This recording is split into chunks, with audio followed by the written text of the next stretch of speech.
besar yang tidak subscribe yang nonton. Ayolah teman-teman bantu perkembangan channel ini ya, biar aku lebih semangat bikin video-video yang seru lagi. Kalian kan mau untuk banyak cerita tetapi kalian tidak mau subscribe. Jadi semacam malas juga aku bikin video.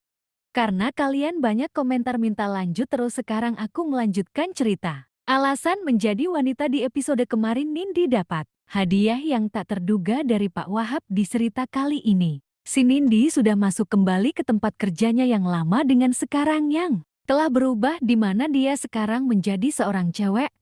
Akan Nindi akan betah di tempat kerjanya. Ayo kita saksikan sama-sama. Karena memang tidak ada seragam khusus untuk kerja di kantor. Bebas yang penting, rapih, dan tak lupa aku memakai makeup untuk menyempurnakan penampilanku. Ketika selesai kami berdua berangkat menuju ke konter, aku ikut motor Kak Zes karena aku belum punya motor sendiri. Sekitar 20 menit aku dan Kak Zes akhirnya sampai di konter. Ketika sampai di sana aku disambut oleh karyawan-karyawan yang lain karena mereka sudah tahu kalau aku itu Nando yang dulu pernah kerja di sini juga. Dan aku baru tahu juga, ternyata pakaian yang Kak Zes kasih kayak aku waktu dulu pertama, aku tinggal bersama. Ternyata mereka disumbangkan untukku. Karena kata mereka sudah tak kepakai, lagi aku merasa senang sekali ternyata.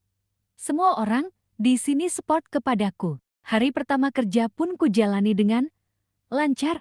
Aku mulai beradaptasi sama karyawan di sini. Aku juga sudah mulai bisa mengikuti obrolan para cewek waktu di kantor, entah perasaanku saja atau gimana. Konter terlihat lebih ramai pengunjung dibanding dulu waktu aku terakhir kerja di sini, mulai dari yang mau beli kuota atau pulsa, sampai yang nanya-nanya mau nyicil handphone atau beli handphone. Di hari pertama aku kerja, aku belum melayani pembeli langsung karena masih menyesuaikan diri dan belajar.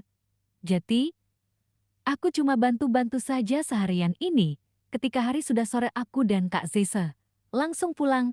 Sesampainya di kos kita, langsung beres-beres untuk mandi.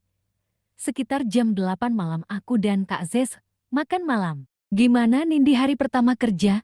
Ketika itu Kak Zeso membuka obrolan. Lancar kok Kak? Jawabku. Syukurlah kalau seperti itu. Jawabnya, tiba-tiba teleponku berbunyi. Aku lihat, ada nomor tak dikenal menelpon. Siapa? Tanya Kak Zes. Tak tahu nomor asing? Jawabku. Angkat aja siapa tahu penting. Suruhnya. Halo, sapaku ditelepon. Coba loudspeaker, kata Kak Zesa. Halo Nindi, jawab yang nelpon. Maaf ini siapa ini? Tanyaku. Ini saya Pak Wahab. Oh, kenapa Pak ada apa? Tanyaku. Gimana tadi hari pertama kerja? Tanyanya. Oh lancar kok Pak. Karyawan di sana juga pada baik dan ngajarin. Jawabku. Oh baguslah kalau seperti itu. Jawabnya. Oh iya Pak sama yang kemarin makasih. Banyak Pak sudah kirimkan pakaian. Aku jadi tidak enak. Jawabku dengan berterima kasih kepada Pak Wahab. Oh itu. Gak apa-apa lagian itu kan buat keperluan kamu juga agar semangat kerjanya. Iya Pak terima kasih. Jawabku. Ya udah Nindi. Sudah dulu saya masih ada urusan lagi. Jawabnya. Iya Pak. Jawabku dan mengakhiri telepon. Ditelepon Pak Wahab. Kata Kak Nia meledekku. Ya wajarlah orang aku karyawannya. Kak Sis juga pasti pernah ditelepon. Tanyaku. Iya pernah juga sih. Jawabnya. Sudah Kak. Mari lanjut makan aja. Jawabku dan akhirnya kami melanjutkan makan malam. Beberapa hari ku lewati bekerja di konter. Aku sudah beradaptasi bagaimana cara melayani pengunjung. Karyawan di sana sangat support yang membuatku cepat, bisa dan tidak ada kendala apapun. Sudah 1 bulan lebih aku menjalani kehidupanku yang sekarang ini.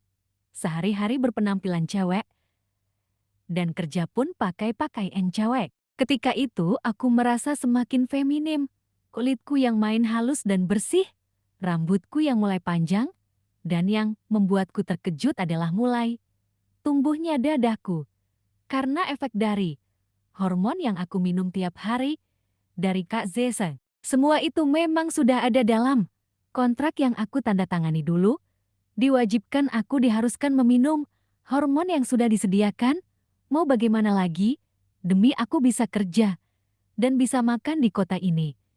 Daripada aku harus bersedih dan merenungi semua yang sudah terjadi, lebih baik aku menjalaninya dengan menerima jalan yang sudah aku pilih. Aku hanya berharap perubahan di tubuhku tidak terlalu parah akibat hormon yang kuminum ini, karena aku sudah memikirkan akan keluar dari konter ini setelah kontraknya habis. Aku ingin keluar dan kembali Jatinangor yang dulu